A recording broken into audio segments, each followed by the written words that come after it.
はい、キノコありましたね。これはアイシメジっぽいんですけども、ちょっと色濃いですよね。こんなアイシメジあるんですかね。すごい茎も太いですね。はい。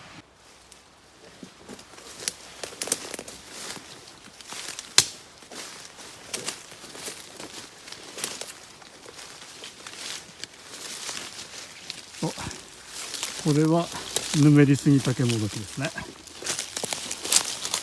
間違いないぬめりすぎたけもどきです。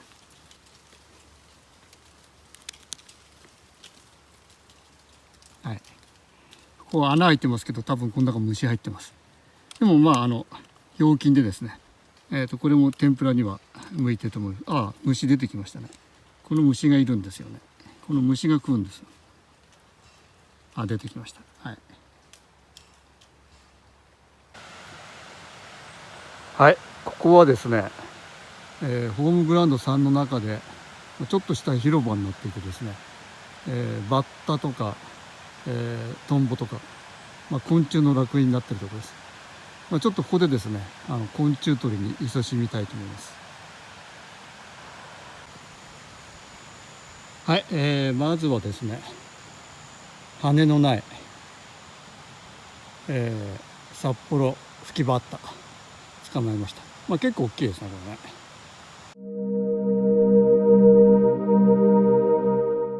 はい、今日は9月30日です。今日は札幌市内里山のホームグラウンド3に来ています。9月最終日なのに、ここ2週間ぐらいですね、もう暑い日が続いていて、今日が一番暑いというですね、9月の最終日にこんな気候になってます。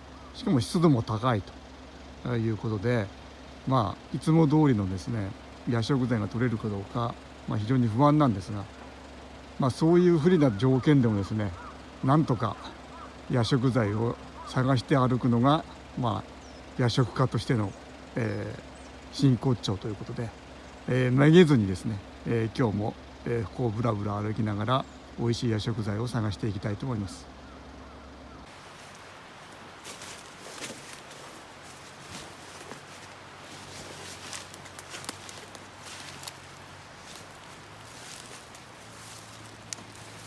はい、ここにキノコありますね。これぬめりすぎだけもどきですね、多分ね。どうでしょうか。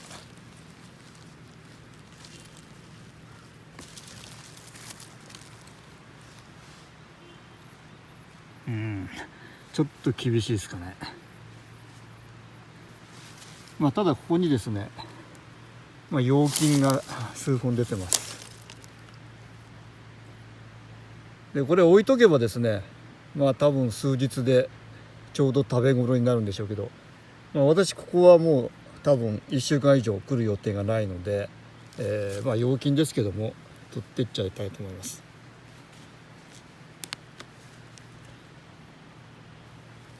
葉菌、この3つはあまりにも小さいんで、この1つだけにしておきます。これ葉菌のうちはですね、天ぷらとかにすると結構美味しいんですよ。鍋物にはあんまり向かないですね、この開く前のやつは。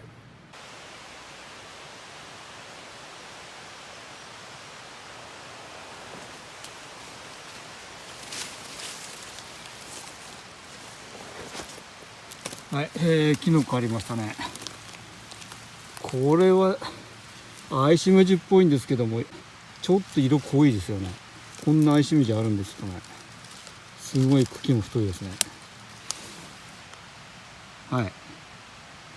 でも黄色い、茎とヒダも黄色みがかってますよね。アイシメジですね。いや、こんなに傘の色が濃いアイシメジ初めて出会いました。またこっちにもありますね。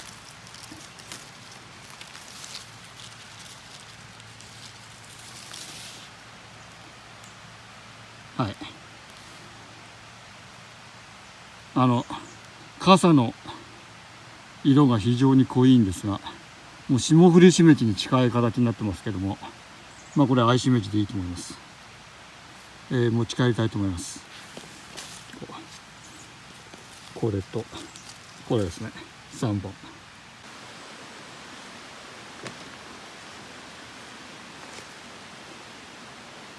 はい、この標識はですね、以前もここにカタツムリがいて取ったんですけども、今日もいますね。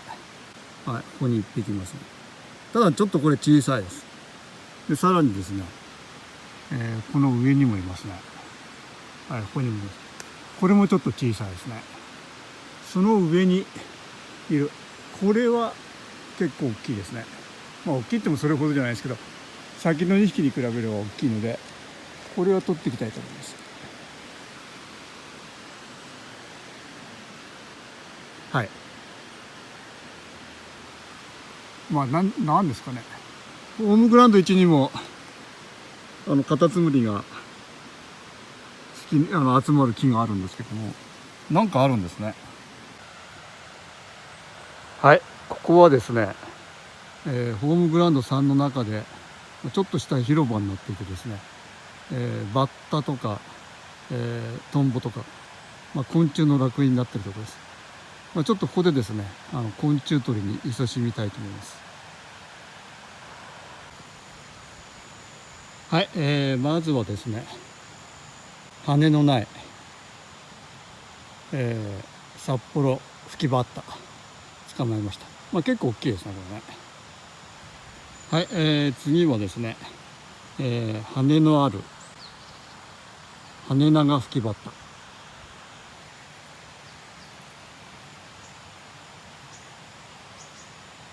タ。はい、これも持って帰りたいと思います。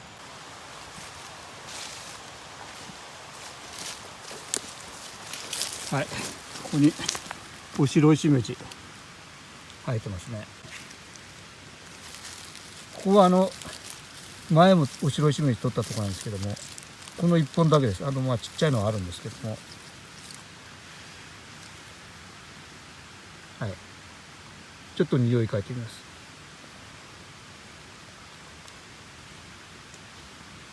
はい、香水の匂いがします。お白石メジに間違いないです。1本だけですけども、取っていきたいと思います。ここはもっと群生してるはずなんですけども、多分ですね、人いっぱい入ってますから、もう他にいいキノコがないんで、お白石メジを取ってった人が結構いるんだと思います。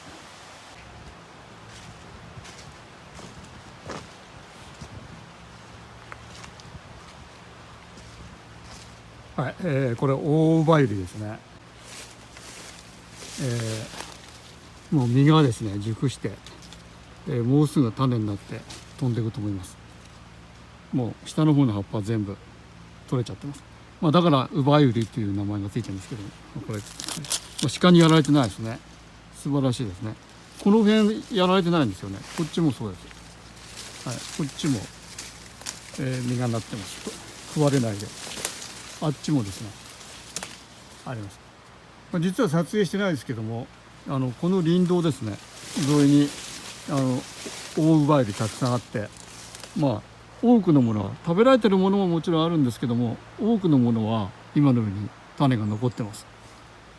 これであと 1,2 週間順調に育てばですね、ここから種が、飛んでですね増えてくれると思います。はい、ここはですねホームグラウンドさんの中で、いくつかある上葉草の小群落なんですけども、一応まだムカゴ大丈夫ですね。こんな感じとか、こっちもですね、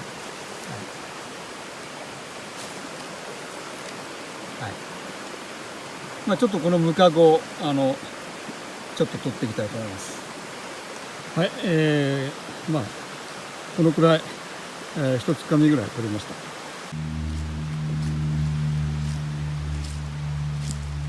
た。はい、さっきのところ近くにですねもう一箇所上葉味噌の群落があるんですけども、こちらの方が少し大きいんですけども、でもこちらの方がですねこのムカゴ小さいですよね、さっきのところに比べて。それでも大きいのもあるので、ここでもちょっと、少しばかり取っていきたいと思います。はい、ここで取ったのはもうこれだけですね。こう群落としてはですね、さっきのところよりも大きいんですけども、まあなぜかですね小さいのばっかりでですね、まあでもこんだけあればさっきと足せば十分今日食べるには、こと書かないと思います。はい、これはですね多分ぬめりすぎたけもどきだと思うんですけども、全く乾いちゃっててですね、全然違うキノコのように見えますね。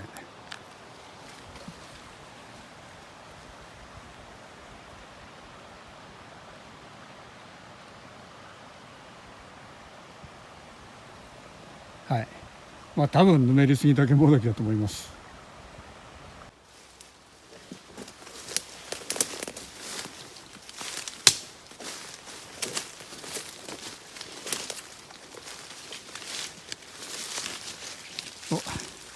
これはぬめりすぎたけもどきですね。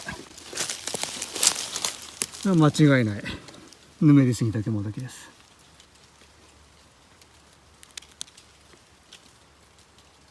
はい、ここ穴開いてますけど多分この中虫入ってます。でもまあ陽菌でですね、これも天ぷらには向いてると思います。ああ、虫出てきましたね。この虫がいるんですよね。この虫が食うんですよ。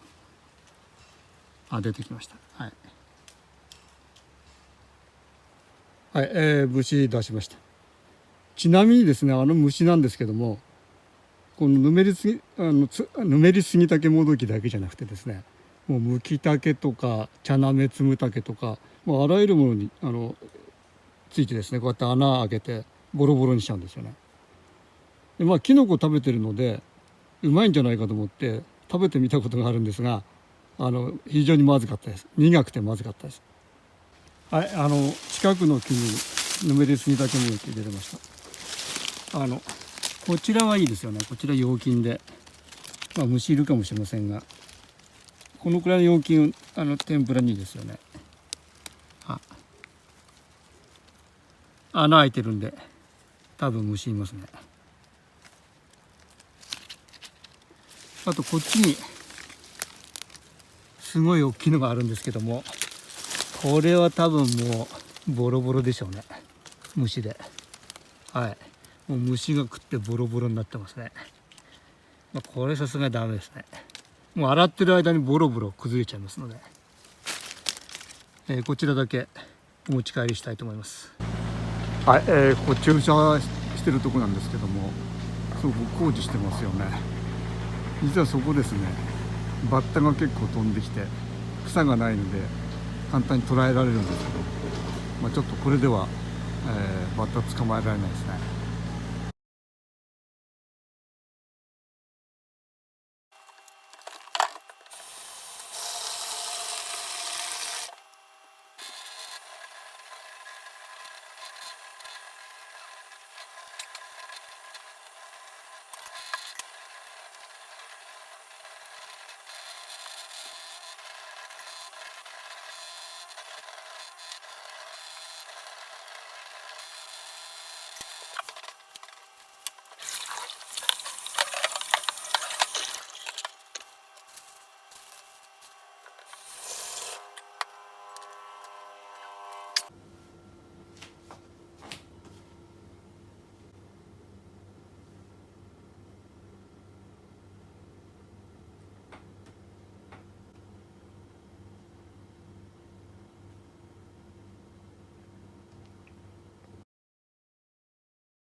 はい、晩酌の時間になりました。今日はですね、久々にビールで行ってみたいと思います。まあ久々といってもですね、夜食の晩酌では久々ということで、私はアルコールの中ではビールが一番好きなので、実はビールを毎日飲んでるんですけども、そういう意味では久々じゃないんですけども、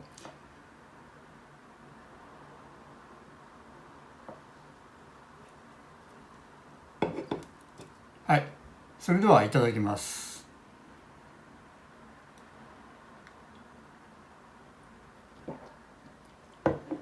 はい、それでは、まず鍋からいきますかね。今日のこの鍋はですね、きのこはもうこの愛しめじだけです。ただ大きな愛しめじがゴロゴロ入っててですね、もう煮てて分かったんですけど、汁が黄色くなりました。愛しめじでどんな出汁出てるでしょうか。愛しめじだけじゃなかったですね。ここにちょっとお白いしめじが1本だけあります。じゃあまずつゆからいってみたいと思います。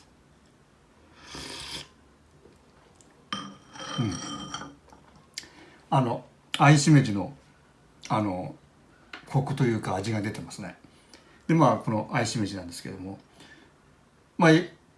今までにないぐらいですね、傘の色が濃い、しかもすごく大きいですね、愛しめじでした。これちょっといってみたいと思います。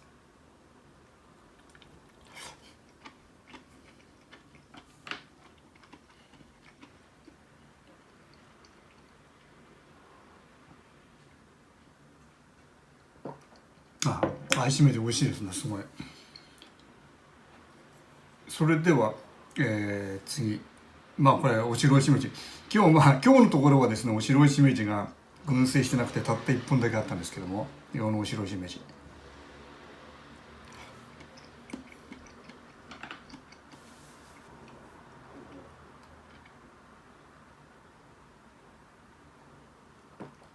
はい、お白いしめじはどこのお白いしめじも同じでですね、食感がすごくいいですね。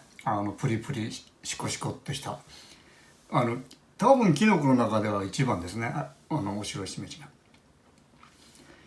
で続きまして天ぷらにいきたいと思いますが、今日の天ぷらはですね、ぬめりすぎたけもどきの陽菌です。ぬめりすぎたけもどきっていうのはですね、陽菌の時にですね、こう鍋とかに入れてしまうと薬臭くてですね、あまり美味しくないんですよね。ところがこの天ぷらにするとですね、油の高温でその薬臭いきのこの味なんですけども、それが緩和されるだけじゃなくて、それが非常にいい味になって天ぷらはすごく美味しくなるんですよね。傘の開いたぬめりすぎたけもどきは鍋とか汁物にすると非常に美味しいんですけども、この陽菌はダメなんですよ。でところが天ぷらにするといいということで、この半分になったやついってみたいと思います。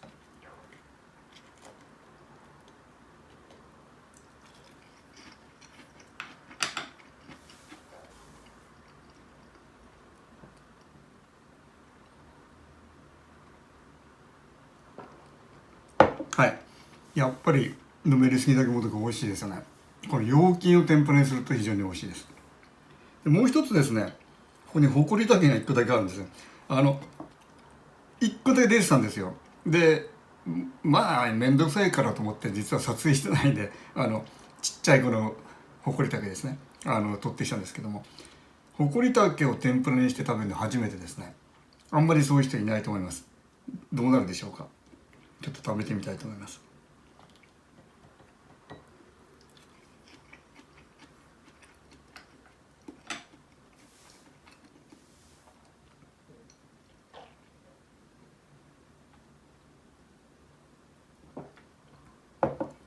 結構いけますね。ぬめりすぎたけもどきに比べるとやっぱりパンチが少ないので、無難な感じという感じで、でもまずくはないです。十分美味しく食べられます。でそれではですね、今日のメインディッシュと言ってもいいぐらいのこのバッタですね。で今日はもうキノコ少なかったのでバッタに頼るしかないと思って、いつもバッタはですね、ここは普通に歩いてて向こうから寄ってきたら捕まえるぐらいで、あまり積極的に捕まえはしなかったんですけど、今日は結構積極的に捕まえたもんでですね、非常に多くなってます。数が多くなってます。じゃあこれいってみたいと思います。この大きいのがですね、羽のない札幌吹きバッタですね。これね、これちょっといってみます。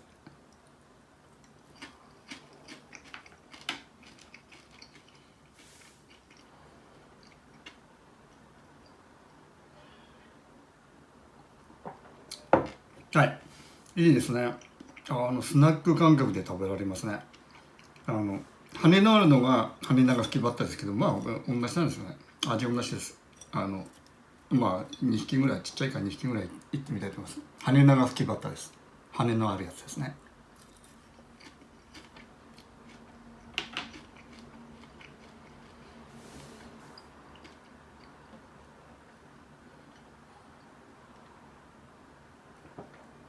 はい、香ばしくて大変美味しいですね。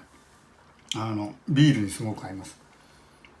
で、以前ちょっとお話ししたと思うんですけども、私がこのバッタとか昆虫食べるようになったきっかけっていうのはですね、数年前に仕事で雲南省の方に行った時に現地の人がですね、現地のですね少数民族の部落が結構あるんですね。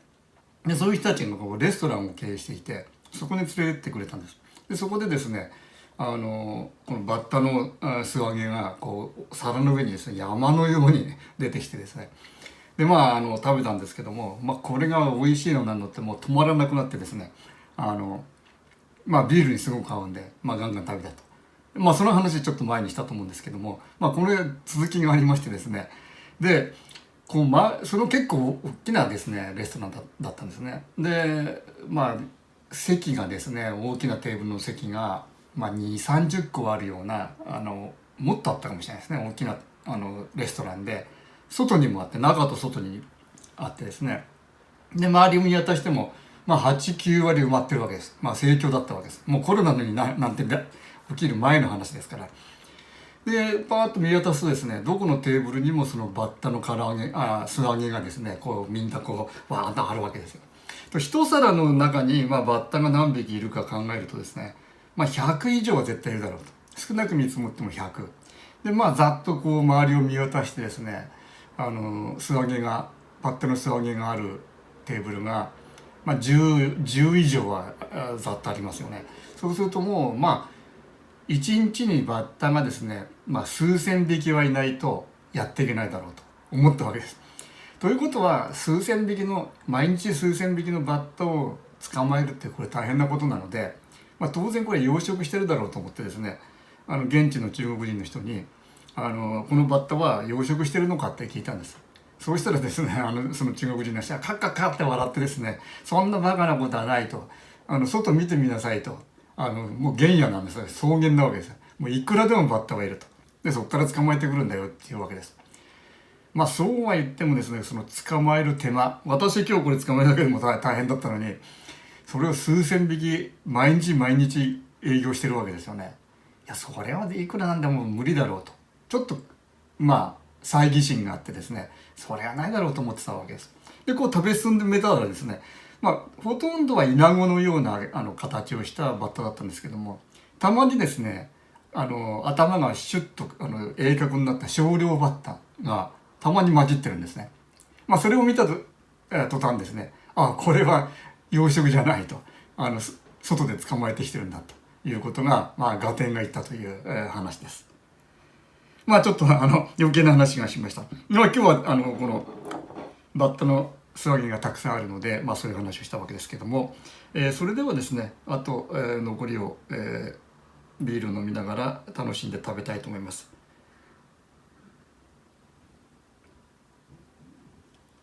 はい、それでは今日はどうもご視聴ありがとうございました。